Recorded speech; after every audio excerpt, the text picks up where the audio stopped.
ஜாதி பேதங்களை கடந்து நாம் அத்தனை பேரும் தமிழர்களாக, மனிதர்களாக ஒன்றிணைந்து கொண்டாடக்கூடிய திருநாளே தை பொங்கல் திருநாள். மகிழ்ச்சி பொங்கிடும் இந்த திருநாளிலே நாம் கவனத்தில் கொள்ள வேண்டிய பொறுப்புகளும் கூடியிருக்கிறது. கடந்த மாதம் சென்னையிலே பெருமழையின் பாதிப்புகள், அதே போல தென் மாவட்டங்களான தூத்துக்குடி, திருநெல்வேலி போன்ற மாவட்டங்கள் மிகப்பெரிய வெள்ள பாதிப்புக்கு ஆளாகி அங்கே மக்கள் பட்ட பாட்டினையும் நாம் கண்கூடாக பார்த்தோம். இரண்டுமே காலநிலை மாற்றத்தால் வரக்கூடிய பாதிப்புகள் என்பதை நாம் உணர வேண்டும்.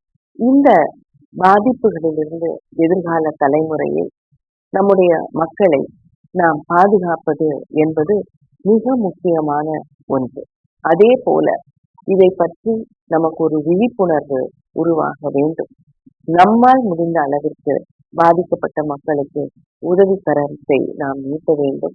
இந்த பொங்கல் திருநாளிலே நாம் உறுதியேற்றுக் கொள்ள வேண்டும். அனைவருக்கும் என்னுடைய பொங்கல் திருநாள் வாழ்த்துக்கள். ஜாதி பேதங்களை கடந்து நாம் அத்தனை பேரும் தமிழர்களாக, மனிதர்களாக ஒன்றிணைந்து கொண்டாடக்கூடிய திருநாளே தை பொங்கல் திருநாள். மகிழ்ச்சி பொங்கிடும் இந்த திருநாளிலே நாம் கவனத்தில் கொள்ள வேண்டிய பொறுப்புகளும் கூடியிருக்கிறது. கடந்த மாதம் சென்னையிலே பெருமழையின் பாதிப்புகள், அதே போல தென் மாவட்டங்களான தூத்துக்குடி, திருநெல்வேலி போன்ற மாவட்டங்கள் மிகப்பெரிய வெள்ள பாதிப்புக்கு ஆளாகி அங்கே மக்கள் பட்ட பாட்டினையும் நாம் கண்கூடாக பார்த்தோம். இரண்டுமே காலநிலை மாற்றத்தால் வரக்கூடிய பாதிப்புகள் என்பதை நாம் உணர வேண்டும்.